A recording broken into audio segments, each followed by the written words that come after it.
Bonjour à tous, avec l'aide de Dieu, nous allons étudier la Gemara, Beitza, Daf Yud Zayin, Amud Aleph, nous sommes à la deuxième ligne. Tanura Banan, les sages ont enseigné dans une braïta, Yom Tov Shechal Yod Beshabbat, un jour de Yom Tov qui tombe, pas un jour de semaine, mais qui tombe Shabbat. Comment on va faire dans la prière? Bet Shammai, Yorim Bet Shammai disent, Mitpalel Shmone, on récite dans la Amida qu'on va faire 8 bénédictions. Expliquons, dans chaque prière de Hamida, il y a toujours, constamment, les 3 premières et 3 dernières bénédictions qui sont les mêmes, qui sont inchangeables. Le Magen Avram, Mechaya Metim et Akal Kadosh. Puis à la fin, nous avons le Retzé, le Modim et Sim Shalom. Le Retzé qui est appelé aussi Avoda, vu que dans cette prière-là, on demande à Hachem de remettre à Avoda le culte dans le temple, et le Modim qui est appelé aussi donc Oda, le langage de remerciement à Kadosh Baruch Hu, puis après donc le Sim Shalom. Donc ça c'est les 3 premières et 3 dernières bénédictions qu'il y a dans toutes les Amidot, dans toutes les prières qu'on fait, que ça soit en semaine ou Shabbat. Maintenant en semaine, au milieu, entre les 3 premières et les 3 dernières, on met 12-13 bénédictions dans lesquelles on demande des choses à Hachem. Le jour de Shabbat, on ne demande pas des choses à Hachem, mais on mentionne la sainteté du jour de Shabbat dans la bénédiction médiane, c'est-à-dire entre les 3 premières et les 3 dernières, il y en a une qui est au milieu, donc la 4e bénédiction. Maintenant, ce qu'on est en train de discuter, qu'est-ce qui se passe lorsque nous avons Yom Tov et Shabbat? Alors, Bet Shammai nous dit qu'il y aura 8 bénédictions, c'est-à-dire les 3 premières, les 3 dernières, et après, au milieu, il y aura 2 bénédictions, une bénédiction pour Shabbat et une bénédiction pour Yom Tov, comme Bet Shammai nous dit. Ve'omer shel Shabbat bifnei atzma, donc il récite une bénédiction pour le Shabbat séparément. Donc, la 4e bénédiction parlera du Shabbat, Veshel Yom Tov bifnei atzma, et la 5e bénédiction parlera du Yom Tov. Donc, c'est séparé. Une pour Shabbat, une pour Yom Tov. Donc, en tout, nous aurons 8 bénédictions dans cette Amida. Ça, c'est l'opinion de Bet Shammai. Puis, Bet Hillel, ou Bet Hillel Omri, Bet Hillel disent, Mitpalel Sheva. Dans la Mida qu'on va faire, il y aura seulement 7 bénédictions, 3 au début, 3 à la fin et une au milieu. Et dans celle du milieu, Matril Beshel Shabbat, il commence sa bénédiction, donc la 4e, en mentionnant le jour de Shabbat, ou Messayem Beshel Shabbat, il termine aussi cette bénédiction en mentionnant le jour de Shabbat. Qu'est-ce qui se passe avec Yom Tov? Eh bien, Omer Gdushat Yom Be'emtza, il mentionne la sainteté du jour de Yom Tov au milieu de la bénédiction, c'est-à-dire il y a les 3 bénédictions du début, 3 bénédictions de la fin, et dans la bénédiction médiane, celle du milieu, donc la 4e bénédiction, il commence en parlant de Shabbat, il finira aussi en parlant de Shabbat, et au milieu, il parlera aussi de la sainteté de Yom Tov. Rashi, Matril Beshel Shabbat, donc Rashi nous explique l'opinion de Beth Hillel, qui commence avec Shabbat, Bracha Achat Lishnem, une seule bénédiction pour les deux, pour Shabbat et Yom Tov. Ou Matril le Haskir Shabbat Trila, il commence d'abord en mentionnant Shabbat, en disant Vatiten lanot yom hamenucha hazeh, tu nous as donné ce jour de repos, donc faisant référence à Shabbat. Puis il rajoute aussi Vet yom chak ploni hazeh, telle fête. Ça soit donc Sukkot, Pesach, Shavuot. Donc il rajoute aussi. Rabbi Yom, toujours dans Rashi, ou Mesayem Habracha, il conclut la bracha Beshel Shabbat, avec les mots de Shabbat, comment? En disant Baruch Hashem, Mekadesh Shabbat, qui sanctifie le Shabbat, Vetulo, rien de plus. Il ne mentionne pas Yom Tov dans la conclusion lors de sa bénédiction. Comme ça, donc, Beth Hillel dit, Rabbi Omer, Rabbi dit, non, Afrotemba, il doit également terminer cette bénédiction en mentionnant le Yom Tov. Il ne dit pas seulement Mekadesh Shabbat, que Dieu sanctifie le Shabbat, mais il doit dire aussi Mekadesh Shabbat, Israël ve'azmanim, qui sanctifie le Shabbat, Israël et les périodes de fête. Il y a encore un rachis que j'aurais dû faire avant. V'omer kdushat hayom be'emtza. Non, ce rachis il est sur la suite. Non, c'est bon, c'est ici. Donc, Vatiten lanu Hashem Elokeinu, tu nous as donné Yom hamenucha hazeh, ce jour-là donc de repos, Vet yom chak ploni hazeh, et tel jour de fête. Continuons. Tana Kame de Ravina. Donc, un maître des Braithot. Quand on parle d'un Tana en général, c'est un maître de la Mishnah. Mais quand on parle ici de Tana, c'est quelqu'un qui connaissait les Braithot, les Mishnayot, et qui les récitait devant les Amoraïm. Et il a, devant Ravina, il a enseigné l'enseignement qu'on vient de voir, mais en disant que quand il va conclure, il va dire mais Kadesh Israël ve'a Shabbat ve'a Zmanim. Il a mis que Dieu sanctifie Israël en premier, après deuxièmement Shabbat, et après Zmanim, après la période des fêtes, alors qu'avant, ce qu'on avait vu, c'est que Dieu sanctifie le Shabbat, après, on parle de Israël, et après les fêtes. Maintenant, quand le Tana, il a enseigné ça devant Ravina, il a dit d'abord que Dieu sanctifie le peuple juif, après Shabbat et les fêtes. Alors, à Marley, Ravina, il lui a dit, Atu Shabbat Israël Mekachele. Est-ce que le Shabbat, c'est le peuple juif qui est sanctifié? Vers Shabbat Mekachele Kaima. Le Shabbat, il a sa propre sanctification qui est permanente. Après 6 jours, le 7e jour, il devient automatiquement Kadosh, c'est le jour de Shabbat.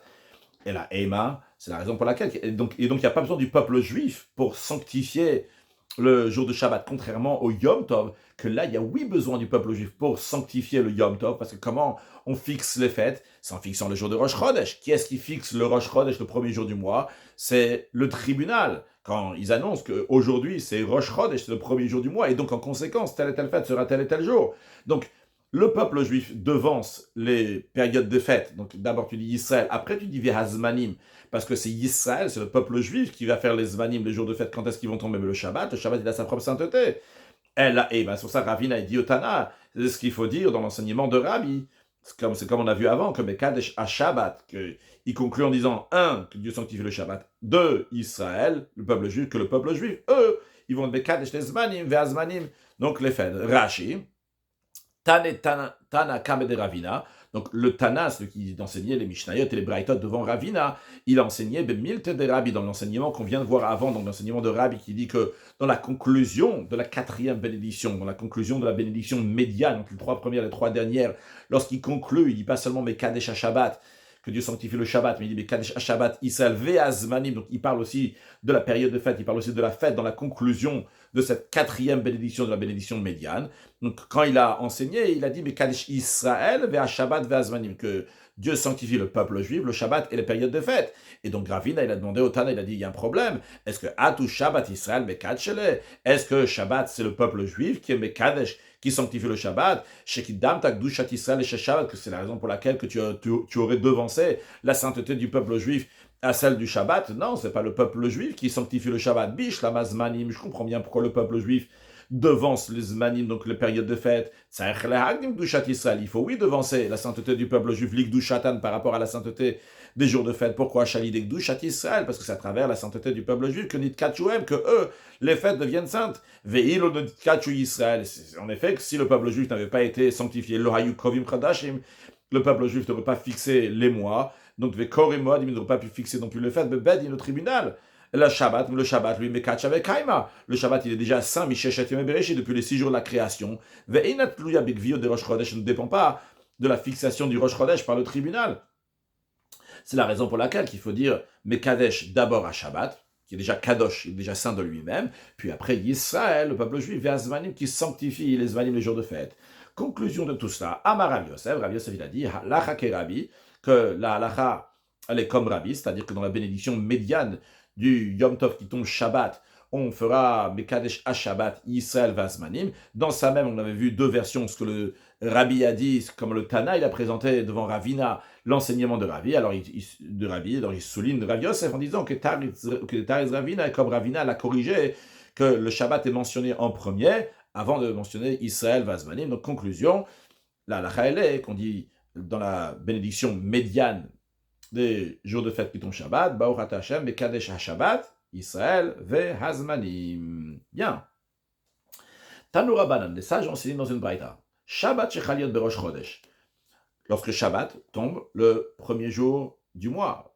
Ou Becholo Shel Moed, ou bien Chol HaMoed, donc ce qu'on appelle en français les demi-fêtes, en tout cas donc, quand le premier Yom Tov et le deuxième Yom Tov, donc c'est le Chol HaMoed, eh bien il faut mentionner Rosh Chodesh, mentionner la fête. Comment on fait? Alors, le Tanakama de cette braïta nous dit Arvid veshachit ou mincha, que ce soit donc la prière du soir, celle du matin ou celle de l'après-midi, mitpalel sheva. On fait donc le shmoné esrei, donc c'est pas shmoné esrei, donc la mida habituelle qu'on fait pendant le Shabbat, donc il y a seulement 7 bénédictions. Ve'omer me'ina me'ora. Et la personne va réciter une prière qui reflète l'idée du jour donc de Rosh Chodesh, de Chol HaMoed, Ba'avoda. Ba'avoda, alors attention, Avoda, on a dit tout à l'heure, c'est dans les 3 dernières bénédictions. La première des 3 dernières s'appelle Retse Hashem Elokeinu, là-bas on dit Hashem Avoda, donc qui parle du service du temple. Et là-bas, donc on rajoute la prière qu'on connaît, Ya'alev et Yavo, qui parle de Rosh Chodesh. Donc contrairement, c'est pas le même style de prière qu'on a vu avant, qu'il y a 3 bénédictions au début, 3 bénédictions à la fin, et dans celle du milieu, on mentionne Yom Tov et Shabbat, Yom Tov en même temps. Ici, lorsque Rosh Chodesh et Chol HaMoed tombe le jour de Shabbat, on le dit La prière de Shabbat est comme d'habitude, elle n'est pas touchée, donc celle du milieu, donc la quatrième bénédiction, elle reste telle qu'elle est, la bénédiction médiane entre les trois premières et les trois dernières. On mentionnera quand même Rosh Chodesh et Chol HaMoed la fête, ou dans la bénédiction de Retzé, donc dans la Avoda, dans la première des trois dernières. Ve'im lo amar, et si quelqu'un n'a pas mentionné Rosh Chodesh ou bien Chol HaMoed dans la bénédiction de Retzé, Marzir Moto, on le fait reprendre la prière jusqu'à qu'il va mentionner Rosh Chodesh ou Chol HaMoed. Voyons Rashi, mais Eina Me'ora, donc une prière qui reflète l'idée de l'événement du jour, Kegon, Rosh Chodesh, Moed, donc c'est soit Rosh Chodesh ou la fête. Ba'avoda, Kegon, par exemple ce qu'on fait, Ya'alev et Yavo, dans la prière de Ya'alev et Yavo, Birkat Avoda, dans la bénédiction de Avoda, dans la bénédiction de Retzé, la première des trois dernières. Rabbi Eliezer Omer, Rabbi Eliezer, il n'est pas d'accord avec cette opinion. Il dit que, en effet, il est d'accord sur le fait qu'il y a trois bénédictions au début, trois bénédictions à la fin, et celle du milieu, celle de Shabbat, n'est pas touchée, elle reste telle qu'elle est. Il est d'accord aussi qu'il faut rajouter Me'eina Me'or à une prière qui reflète le jour, la particularité du jour, mais il n'est pas d'accord où on doit le faire. D'après Tanakama, il a dit on doit le mentionner dans Retzé, comme d'ailleurs nous on fait aujourd'hui, donc dans la prière de Retzé, on rajoute le Ya'alev et Yavo. Mais d'après Rabbi Eliezer, ça doit être fait Behoda'a. Behoda'a, donc la bénédiction de remerciement. Donc c'est la deuxième des trois dernières. Donc on dit Modi Manach Nulach, etc. Obe Moussaf. Et maintenant, ce qui concerne le Moussaf, parce que pour l'instant, ce qu'on a d'abord Rashi, on va faire Behoda'a. Kimo Shomer Alanissim Bechanouka Purim. D'abord, d'ailleurs, comme Alanissim, quand on remercie Hachem pour les miracles, à la fête de Chanouka, à la fête de Purim, ici aussi, donc ça va être la même chose. Donc il va mentionner donc, le Rosh Chodesh ou Chol HaMoed. Ça, c'est en ce qui concerne donc les trois prières de Arvit, Shacharit et Mincha, la prière du soir, du matin et de l'après-midi. Ou Moussaf, en ce qui concerne la prière de Moussaf, juste une parenthèse, on sait que dans le Beth Amikdash, il y avait un sacrifice qui était rajouté aux fêtes, à Rosh Chodesh, Chol HaMoed, donc qui fait partie des fêtes, il y avait des sacrifices en plus, qui sont rajoutés en plus des sacrifices quotidiens, s'appelle Moussaf, un rajout, Moussafin au pluriel, donc il y a les prières aussi de Moussaf. Donc, il parle des sacrifices qu'on rajoute en plus, donc le jour particulier. Alors, on parle toujours d'un Rosh Chodesh, d'un Chol HaMoed qui tombe le jour de Shabbat. Alors, comment il fait au Moussafim Matril Beshel Shabbat ou Mesayim Beshel Shabbat. Donc, il fait les trois premières bénédictions, il fait les trois dernières bénédictions, et dans cette prière de Moussaf, et dans la bénédiction du milieu, il commence avec Shabbat et il finit avec Shabbat. Il mentionne la sainteté du jour de Rosh Chodesh et de Chol HaMoed, donc au milieu de la bénédiction. Donc, en tous les cas, que ce soit Rabbi Eliezer ou Tanakama, ils sont d'accord que les jours de Chol HaMoed et Rosh Chodesh, ils n'ont pas mentionné dans la bénédiction médiane, donc des trois prières habituelles de Shabbat, mais on va les mentionner en tous les cas. Meina Me'ora, donc on va faire on le mentionnera, donc que ce soit Arvit, Shachit et Mincha, donc on va dire Ya'alev et Yavo, ou que ce soit donc un Moussaf, donc on dira on mentionnera quelque chose pour le jour particulier, Rosh Chodesh ou Chol HaMoed. Maintenant, la Braïta nous dit qu'il y a deux personnes qui ne sont pas d'accord avec ça. C'est Rabban Shimon ben Gamliel et Rabbi Ishmael ben Oshel Rabbi Yochanan ben Broka. Donc on va les appeler Rashbag et Rabbi Ishmael. Eux, ils disent que Kolma, comme chez Huska Klesheva. Partout, on doit réciter 7 bénédictions. Même dans Shachrit Mincha Yarvit, eh bien, Matril Beshel Shabbat, ou Mesayem Beshel Shabbat, il commence avec Shabbat et finit Shabbat. Eux, ils disent, donc tu ne dis pas dans le Retzé Ya'alev et Yavo, mais ils disent, à chaque fois que tu fais cette bénédiction, eh bien, dans la bénédiction médiane, dans la quatrième bénédiction, tu commences avec Shabbat, tu finis avec Shabbat, et tu dis la sainteté du jour au milieu, dans le même esprit de ce qu'on a vu avant pour Yom Tov, eh bien, tu fais aussi pour Rosh Chodesh et Chol HaMoed, c'est exactement la même chose. Rashi, comme chez Zakuk le Shava, va filou Arvi de Shachrit Mincha, pas seulement à Moussaf, comme on vient de voir avant l'opinion, qui Tanakama et Rabbi Eliezer sont d'accord avec ça, que en Moussaf, tu commences avec Shabbat, tu finis avec Shabbat, et tu fais Kdushat Hayom Be'emtza. Mais eux, ils disent que même dans les prières de Arvit, Shachrit et Mincha, dans lesquelles on avait l'opinion de Tanakama et Rabbi Eliezer qui disaient que là-bas tu mentionnes le Ya'alev et Yavo, ou bien dans Retzé d'après Tanakama, ou bien dans Hoda, dans Modim d'après Rabbi Eliezer, eux ils disent non. Ils disent dans la bénédiction médiane, dans la quatrième bénédiction, lorsque tu parles du Shabbat, tu parleras aussi de Rosh Chodesh et de Chol HaMoed dans cette bénédiction. Conclusion de tout ça, Ravuna il a dit Ein halacha keoto azul. La halacha n'est pas comme l'opinion de cette paire de Tanaïm. Alors c'est précis la manière qu'il a présenté Ravuna les choses en disant que c'est pas La halakha n'est pas comme cette paire de Tanaïm, cette paire-là, donc c'est Rashbag et Rabbi Ishmael qui vient nous dire qu'à chaque fois, systématiquement, à chaque fois qu'il y a 7 bénédictions, et donc c'est Shabbat, tu vas mentionner Shabbat au début et à la fin de la 4e bénédiction, et au milieu, tu vas dire Yom Tov, la fête, Rosh Chodesh, Chol Hamoed, il n'y a pas tout, tu mets au milieu comme ça, tu rajoutes. La halakha n'est pas comme elle. Alors Rashi nous dit, En halakha koto azuk garcien, donc la version, elle est en effet comme on a dit, que la halakha n'est pas comme ce groupe-là, ce zouk qu'ils ont Rashbag et Rabbi Ishmael. Elle a comme qui? Elle est Tanakama, la halakha elle est comme Tanakama. Qu'est-ce qu'il a dit Tanakama? De Amar il a dit, Arvit shachitu mincha, que le soir, le matin et l'après-midi, mitpalel sheva, il fait cette bénédiction, ve'omer meina me'oraba voda, et où est-ce qu'il dit la fête, Rosh Chodesh ou Chol Hamoed, bavoda, dans Retse. Miou, cependant, la ville Chetakevate, la halakha n'est pas comme Tanakama, Beha de Kama, dans ce qu'il a dit, ou Moussaf, il matril, quand ce qui concerne le Moussaf, il commence Shabbat et il finit Shabbat. Non, et la Beha, mais dans ça, il Chetakerabi. La halakha est comme Rabbi. Pourquoi? Parce que Tanakama qu'on a vu ici, lui, il a dit que tu commences avec Shabbat, tu finis avec Shabbat. Mais quand tu dis, c'est-à-dire tu finis avec Shabbat, c'est-à-dire qu'à la fin, dans la bénédiction, tu mentionnes que Shabbat. Tu mentionnes pas Yom Tov. Mais sur ça, la halakha n'est pas comme lui. Dans ça, la halakha est comme Rabbi de Amar, il a dit Afrotemba Mekadesh Shabbat, Israël Vazmani. Il dit pas seulement Mekadesh Shabbat, mais il dit aussi qui sanctifie le Shabbat, Israël et les jours de fête. Rosh Chodashim, Rosh Chodesh, ou bien si c'est Rosh Chodesh, je dis Mekadesh Shabbat. Israël, Rosh Chodashim, si c'est les jours de Rosh Chodesh, si c'est Rosh Chodesh. Donc, c'est pour ça que Ravuna, il a dit la halakha, elle n'est pas comme Rashbag et Rabbi Ishmael. Donc, autrement, elle n'est pas comme eux, qu'eux, ils disent que dans la bénédiction médiane, tu vas mentionner Rosh Chodesh et Chol Hamoed. La halakha, elle n'est pas comme eux. Pourquoi elle n'est pas comme eux? Parce qu'elle est comme Tanakama. Tanakama, il a dit quoi? Tu mentionnes Rosh Chodesh et Chol Hamoed dans Retse en disant Yalev et Yav. D'un autre côté, Ravuna, il n'a pas dit la halakha, elle est comme Tanakama. Pourquoi? Parce que la halakha n'est pas entièrement comme Tanakama. Elle est comme Tanakama dans le fait que tu mentionnes le Rosh Chodesh, tu vas mentionner le Yalev et Yav de Rosh Chodesh et de Chol Hamoed dans Retse et non pas dans la 7e du milieu, mais la halakha n'est pas totalement comme lui en ce qui concerne Moussaf, parce que en ce qui concerne le Moussaf, dans Moussaf, Tanakama il a dit le début et la fin, c'est Shabbat. Non, c'est pas juste. C'est pas le début et la fin aussi Shabbat. La fin, il y a Shabbat, Israël, Vazmanim, il y a aussi les fêtes. Revenons à Eruv. On parlait donc des Eruv et Tafshin, Eruv et Troumin dans le passé. On rappelle donc que Eruv et Troumin, si quelqu'un il est dans une ville en général, quelqu'un il habite dans une ville, le jour de Shabbat, le jour de Yom Tov, la personne n'a pas le droit d'aller à l'extérieur de la ville, c'est-à-dire une fois qu'il n'y a plus de maison, il n'a pas le droit de marcher plus que 2000 coudées, qui représentent environ 960 mètres.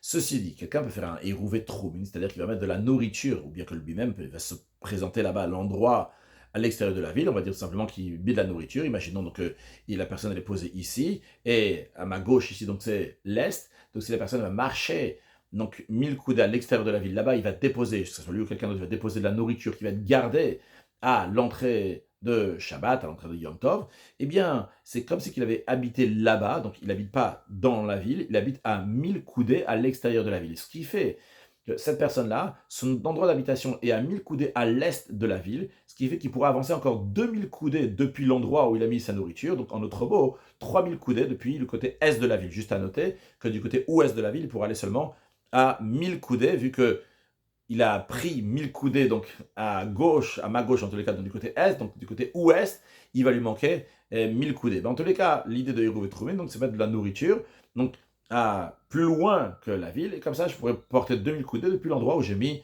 ma nourriture. On rappelle aussi c'est quoi Eruv et Tafshin. Eruv et Tafshin, lorsque nous avons Yom Tov et juste après il y a Shabbat, on doit préparer de la nourriture avant Yom Tov, c'est la nourriture qui va être préparée donc pour Shabbat, et uniquement à ce moment-là, le jour de Yom Tov, qui est juste avant Shabbat, on pourra cuisiner, allumer le feu, etc., donc pour préparer le jour du Shabbat.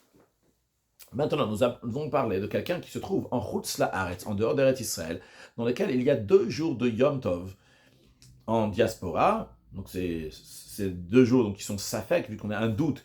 Est-ce qu'on doit faire tel jour ou tel jour de Yom Tov? C'est la raison pour laquelle, qu'en diaspora, donc on fait 2 jours. Mais il y a un des 2 jours qui est en Safek. Et nous avons parlé d'un cas dans lequel ces 2 jours de Yom Tov sont jeudi et vendredi. Donc, quand est-ce que la personne aurait dû faire Eruv Troumin pour le Shabbat? Il aurait dû faire ça mercredi. Quand est-ce que la personne aurait dû faire ça Eruv Tafshin pour Shabbat? Elle aurait dû faire ça mercredi. Mais concrètement, cette personne-là, elle n'a pas fait les Eruv Troumin ou les Eruv Tafshin, donc le mercredi. Est-ce qu'il y a une solution ou pas? Voyons. Commençons donc par le Eruvet Trumin. Amar Rav Chia Barashi Amarav. Rav Chia Barashi l'a dit au nom de Rav. Maniach Adam Eruvet Trumin miyom tov lachavero. Un homme peut déposer un Eruvet Trumin pour Shabbat, d'un jour de Yom Tov, donc jeudi, pour préparer son Eruv Trumin, donc pour Shabbat. Donc il peut le faire donc d'un jour à l'autre, ou maintenant, et il va faire une condition. C'est-à-dire il va faire une condition. De quoi s'agit-il ici? Voyons Rashi, Yom Tov lachavero. Imnis car Yom Tov Rishon, si c'est souvenu donc le premier jour de Yom Tov. Donc jeudi, il s'est rappelé qu'il n'a pas fait Eruvet Trumin et pendant Shabbat, il aimerait aller là-bas du côté est de la ville, un peu plus loin que 2000 coudées. Et donc il a 2 jours de Yom Tov, qui sont jeudi et vendredi. Eh bien, ce qu'il peut faire, si c'est souvenu donc le premier jour de Yom Tov, c'est qu'au matin, il va faire une condition. Il va dire comme ça.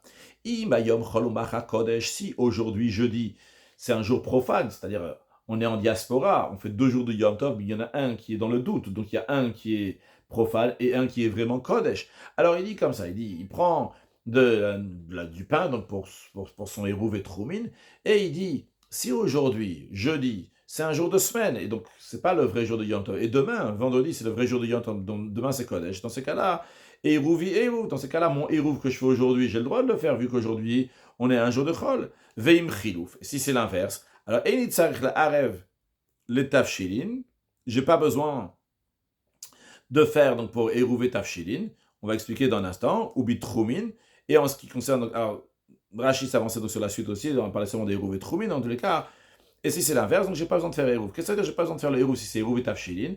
C'est-à-dire que si aujourd'hui, jeudi, c'est Kodesh et demain c'est Chol, j'ai pas besoin de faire des Eruv et Tafshilin. Pourquoi? Parce que demain c'est Chol, demain c'est semaine. Si demain c'est semaine, j'ai le droit de cuire, de préparer, etc. de vendredi à un vendredi ordinaire, donc il y a de semaine qui n'est pas Kodesh, qui est Chol, pour Shabbat. Donc pour Eruv et Tafshilin, il n'a pas besoin de faire 2 conditions. Il fait seulement une condition, donc le jeudi, et c'est bon. Ça, il dit aujourd'hui, si c'est Yom Tov, alors j'ai pas besoin de faire un Eruv pour demain. Si aujourd'hui c'est Chol, alors c'est bien, je fais un Eruv. Je fais un Eruv pour demain, ça c'est pour Eruv Tafshilin. Ou Bitrumin, pour les Trumin, Yomar, il doit dire, et il doit faire les 2 jours, il doit faire aussi bien jeudi et vendredi. Comment ça? Qu'est-ce qu'il va dire? Yom, il va dire Ima Yom. Alors le Bach, il rajoute une longue phrase, il dit Ima Yom Chol, si aujourd'hui c'est semaine, ou Macha Kodesh, et demain c'est Kodesh, si aujourd'hui jeudi c'est un jour de semaine ordinaire, demain c'est le jour de Yom Tov, Eruv et Eruv. Donc bon, dans ces cas-là, mon Eruv c'est un bon Eruv, vu qu'aujourd'hui c'est un jour de Chol, c'est un jour de semaine. Donc je peux faire un Eruv et Troumé donc pour Shabbat. Et après, Imayam Kodesh, on peut continuer sur le texte de Rashi maintenant. Imayam Kodesh. Et si aujourd'hui c'est Kodesh, aujourd'hui donc c'est Yom Tov, Mbidvaraikum. Mes paroles, j'ai rien dit. Pour le Trumin, il doit répéter ça aussi le vendredi, pas comme les Eruv et Tafshilin. Eruv et Tafshilin, en effet, si le vendredi c'est Chol, il n'y a pas besoin de faire les Eruv, il n'y a pas besoin de faire un Eruv, parce que tout le Eruv, il est pour que tu puisses préparer vendredi pour Shabbat. Et si vendredi c'est Chol, alors ça y est, t'as pas besoin de faire un Eruv. Si vendredi c'est Kodesh, j'ai déjà fait le Eruv hier, donc t'as pas besoin de faire le 2 jours, répéter ta condition. Par contre, pour les Eruv et Troum, Rashi nous dit, pour l'instant il nous a dit que jeudi, tu dis, si aujourd'hui c'est Chol, donc j'ai fait un bon Eruv aussi demain, et si aujourd'hui c'est Kodesh, donc c'est pas un Eruv, mais il doit recommencer encore le lendemain, parce qu'il en a besoin de ce Eruv-là pour le jour même du Shabbat, ou le Macha, donc le lendemain, vendredi, Yom Moken. Bechal Troumin, il va dire, dans ce qui concerne les Troumin, là, il doit oui recommencer à dire, si aujourd'hui c'est Chol, dans ces cas-là, mon Eruv c'est un bon Eruv, si aujourd'hui c'est Kodesh, dans ces cas-là, j'ai déjà fait mon Eruv hier. Ou Beota Apat Atzma, il peut faire ça donc avec le même pain, que 2 choses, une, c'est un Eruv, ou bien c'était hier le Eruv et Troumin, ou bien c'est aujourd'hui le Eruv et Troumin, avec Bechal Tafshilin, mais dans les Eruv et Tafshilin, donc les aliments, il n'a pas besoin de recommencer le vendredi à faire sa condition, comme je viens de l'expliquer il y a quelques instants. Maintenant, donc ça, Rav Chia, ce qu'il nous a dit, c'est qu'il peut faire Eruv et Trumin d'un jour de Yom Tov pour le jour de Shabbat, donc ça soit qu'on a 2 jours de Yom Tov. Il n'a pas parlé de Eruv et Tafshin. Amarava, Rava il dit, bien que ça rajoute aussi Eruv et Tafshin, qu'on va voir dans un instant. Rava il dit, manière Eruv et Tafshin, au matin. Il dit que quelqu'un peut faire Eruv et Tafshin d'un jour à l'autre, donc de jeudi à vendredi. Il fait la condition, il dit, si jeudi aujourd'hui c'est Kodesh, donc demain c'est Chol, donc j'ai pas besoin de faire de Eruv. Si aujourd'hui c'est Chol, donc je fais Eruv Tafshin, comme ça je pourrais cuire demain vendredi pour Shabbat. La Gemara donc nous fait remarquer ce qu'est la différence entre Rav Chia et Rava. Madamar Eruv et Trumin, celui qui dit, donc c'est Rav Chia Barashi, donc il dit qu'on peut faire Eruv et Trumin pendant Yom Tov, donc en faisant les conditions. Quand je connais Eruv et Tafshin, la plus forte raison qu'on peut faire aussi Eruv et Tafshin. Donc il a parlé seulement d'Eruv et Trumin Rav Chia, mais on inclut aussi Donc le Hérouvé Tafshin, quand je dis Rafria, donc c'est au nom de Rav. Rafria Barashi Amarav. Et Oman de Amar est celui qui dit, donc Rav qui dit que Hérouvé Tafshin, que tu peux faire les Hérouvé Tafshin d'un Yom Tov, un à l'autre en faisant les conditions. Lui dit seulement Hérouvé Tafshin, les Hérouvé Tromin, mais les Hérouvé Tromin, c'est interdit de faire d'une telle façon. Il pense que seulement les Hérouvé Tafshin, on peut faire comme ça une condition d'un Yom Tov à l'autre, s'il y a deux Yom Tov, mais pas Hérouvé Tromin. Maïtama, quelle en est la raison? Parce que de l'émigne Shvita Beshatalo, d'après Rava, faire acquérir un lieu de résidence pendant Shabbat ou pendant Yom Tov, donc c'est pas autorisé. Rachid va nous dire que Shabbat, Yom Tov, ici, c'est le même principe ici. L'idée, c'est que la personne est en train de prendre une acquisition d'un endroit. Quand tu mets ton trouble, ta nourriture à 1000 mètres de la ville du côté est, tu es connu Shvita, tu fais une acquisition là-bas. Rachid nous dit l'émigne Shvita Beshabta, l'expression qui dit l'Angmara, c'est que de faire une acquisition d'un endroit pendant Shabbat. Là, donc, Shabbat Nakat. C'est pas Dafka Shabbat qu'on a pris dans le langage. La Yom Tov, Kare Shabbat. Le jour de Yom Tov, il appelait Shabbat ici, jour de repos. Donc Rachel explique maintenant, Loïtir ou le Loknot Shvita, ils n'ont pas permis de Liknot de faire l'acquisition de Shvita d'un lieu de résidence, mais Yom Tov pendant Yom Tov. La Philomissapek, même quand il est fait dans le doute, il dit, si aujourd'hui c'est Yom Tov, ou bien aujourd'hui c'est Chol, demain, non, Veimitir ou Beru et Tafshilin. Mais c'est un autre, même s'ils ont permis des routachim, d'après Rava, il dit que tu peux faire cette condition de routachim. Hat là-bas, Bishum Vot Shabbat, là-bas c'est pour l'honneur du Shabbat, pour que la personne va avoir de quoi manger pendant Shabbat. Donc ils ont permis de faire ces routachim quand il y a 2 jours de Yom avec ces conditions-là, mais pas Hérouvé Tromin. Tanura Bana, ça j'enseigne dans une braïta, Ein of Yom Tov Lachaver, on n'a pas le droit de cuire des aliments au four. Donc Afia c'est au four, Bishul c'est avec du liquide. Donc on n'a pas le droit de faire cuire donc au four, Yom Tov Lachavero, d'un jour de Yom Tov pour l'autre. Donc tu as le droit de préparer de la nourriture, de cuire au four, uniquement ce que tu as besoin donc pour aujourd'hui.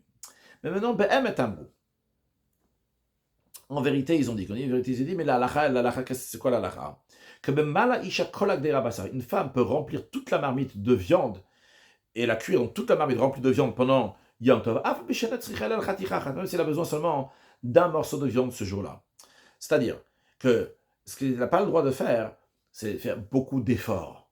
Encore une cuisson, et encore une cuisson, encore une cuisson pour aujourd'hui, pour demain. Ça, non. Raché, enofin, on n'a pas le droit de cuire au four, pâte, donc du pain, mais malaïcha bemet, ils ont dit qu'une femme peut remplir des bechaticha, que ça c'est avec un seul effort, ça suffit. Vechat benatam, on va voir le boulanger aussi dans un instant, les gabemilou pour remplir de l'eau.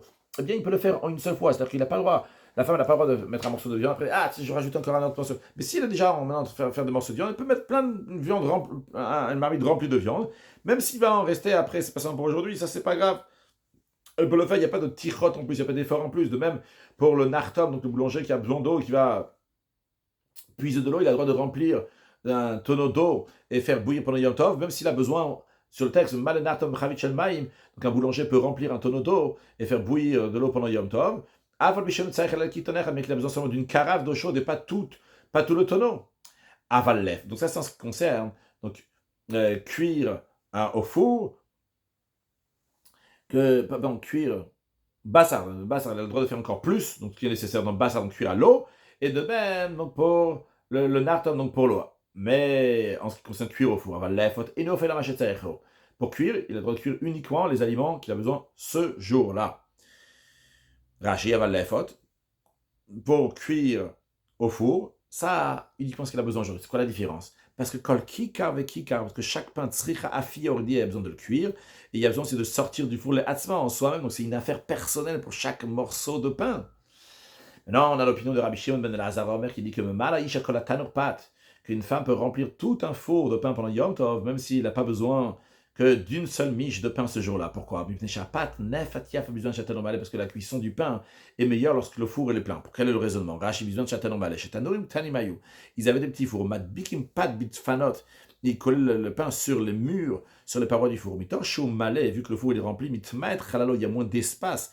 La chaleur qu'il y a, elle ne va pas se répandre ailleurs. Donc elle va rester seulement dans le four. Va pas et le pain va bien être cuit. Donc d'après Rabbi Shimon ben Elazar, même si tu as besoin seulement d'un pain, tu peux remplir tout le four de pain, même si tu n'as pas besoin des autres, parce que tous les autres pains, ils vont aider au pain que tu veux manger pendant Yom Tov. Et Amarav, il a dit que Rabbi Shimon ben Elazar, que l'halakha elle est tranchée comme Rabbi Shimon ben Elazar, que si tu as besoin d'un seul pain, tu as le droit de mettre encore plein d'autres pains dans le four. Bien, ils se sont demandé la question. Celui qui n'a pas fait les Hérouvé Tafshilin, donc c'est clair que lui, il n'a pas le droit de cuire le jour de Yom Tov pour Shabbat, qu'il n'a pas fait les Rouvet Tafshin. Mais la question, elle est-ce que Hunesar, lui qui l'est interdit, donc ça, il n'y a pas de doute sur ça, mais est-ce que Vekim Chonesar, est-ce que sa farine, ces aliments aussi deviennent interdits, qu'on n'a pas le droit de les cuire, au Dilma, ou bien on peut dire que Hunesar, donc lui, il n'a pas le droit de faire Vekim Chonesar, mais sa farine n'est pas interdite. Rashi Hunesar Lefot, en effet que lui, il n'a pas le droit de cuire les choses. Vekim Chonesar, si on dit que sa farine aussi est interdite, c'est-à-dire chez Yoachim Ofin Kimcho Bodo Shelo, c'est-à-dire que les autres personnes, ils ne peuvent pas venir chez lui et dire ah, t'es Rouvé ou Tafshin, nous on a fait Rouvé ou Tafshin, viens, on va prendre ta farine, on va prendre tes aliments, nous on va les cuire. Est-ce que les autres peuvent le faire pour lui ou pas? C'est la question en autre mot. Lui, c'est sûr qu'il ne veut pas cuire ses aliments, mais est-ce que d'autres personnes peuvent cuire les aliments qui lui appartiennent ou pas? Au Dilma Hunesa, donc disons que lui il est interdit, Ven Kim connaît ça, mais sa farine n'est pas interdite, et donc d'autres personnes peuvent venir prendre sa farine, ses aliments et les cuire pour lui. Et là, comme la Gemara l'explique, le Maïnaf Kamina, quelle serait la différence? Le, le fait que lui, il devra faire acquérir sa farine à d'autres personnes, et les autres personnes, ils vont pouvoir cuire pour lui au four. Avec Kimchonesar, si tu dis que lui, il est interdit de cuire les aliments, mais sa farine aussi est interdite, donc ses aliments aussi sont interdits. Donc, il doit faire acquérir sa farine à d'autres personnes pour que les autres personnes vont pouvoir cuire au four pour lui.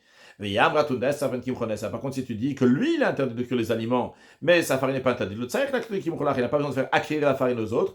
Tout simplement, les autres, ils peuvent la prendre en tant que la farine de monsieur qui n'a pas fait Rotafshin et cuire pour lui. Donc, c'est quoi la lacha? Rashi laknoye kimcho, im tzarich latet b'matanet kim, parce que de donner en cadeau sa farine, shiva cherim mutarim la photo, pour que d'autres personnes vont pouvoir le cuire, la tête lui donner. Est-ce qu'il doit faire une acquisition aux autres, ou bien ça peut rester le sien et les autres vont faire cuire? Rashi nous dit que bishlama logaras, on ne fait pas le mot bishlama dans la Gemara. Tashma, réponse à la question, on vient apprendre la réponse de la braïta suivante. Misheloini, Areru Tafshin, celui qui n'a pas fait des Rouvet Tafshin, il n'a pas le droit de cuire au faux, il n'a pas le droit de cuire à l'eau, il n'a pas le droit d'enfouir de la nourriture pour de Yom Tov pour Shabbat. Lolo, ni pour lui-même, ni pour les autres. Ni les autres sont autorisés à cuire des aliments au four, ni à cuire la cassole pour lui. Keitsado, c'est-à-dire comment il va faire. Celui qui n'a pas fait Rouvet Tafshin doit faire acquérir sa farine à d'autres personnes, que les autres personnes ont oui fait un héros. Les autres personnes ont le droit de cuire des aliments au four, de cuire dans la casserole pour lui. Shmamina. Donc on apprend de cette braïta. On a la réponse à la question. Hunesa. Que lui, cette personne-là, donc il est interdit de cuire pendant Yom Tov pour Shabbat. Mais Kim Chones, moi aussi sa farine, elle est interdite. Donc clairement, il doit faire l'acquisition aux autres de dire tiens, je vous le donne. Et les autres donc, pourront faire cuire les choses pour lui. Shmamina l'agmara, elle dit en effet. On peut apprendre cela de cette braïta. Rashi velo yatmin, que der shamatmin taché de Shabbat, comme on enfouit donc les aliments pour Shabbat. Conclure avec une halakha, si quelqu'un, c'était Yom Tov qui tombe Shabbat, et il a mentionné seulement Shabbat, il n'a pas du tout mentionné Yom Tov, il doit recommencer la Amida. Conclure avec un mot de Chassidut. Rabbi Shimon ben Elazar nous apprend que même si tu as besoin d'un pain, il y a plein d'autres pains. Mais les autres pains vont faire que ce pain-là, il va être bon, eh bien, tu as le droit de cuire pendant Yom Tov. C'est un enseignement extraordinaire, le Rabbi nous dit. C'est possible dans ta journée, tu étudies la Torah pendant 1 heure par exemple, à un certain moment, il y a plein d'autres choses, c'est fatigant, tu dis mais qu'est-ce que ça fait tout ça dans ma vie? On te dit si tout ça, il est pour ce pain-là, eh bien toutes les autres choses font partie de ce pain-là qui est Yom Tov. Yom Tov, ça veut dire c'est pour Hachem. Alors si tout ton service de Dieu, il est pour servir Hachem, c'est-à-dire que tu es en train de travailler, c'est aussi le service de Dieu. C'est pas juste quand tu es en train d'étudier la Torah et de prier, mais tout ce que tu fais c'est pour Hachem. Eh bien tout ça, ça prend part dans le service d'Akadosh Baruch Hu, de faire une demeure à Dieu ici-bas. Ça nous amène la venue de Mashiach Na, une excellente journée.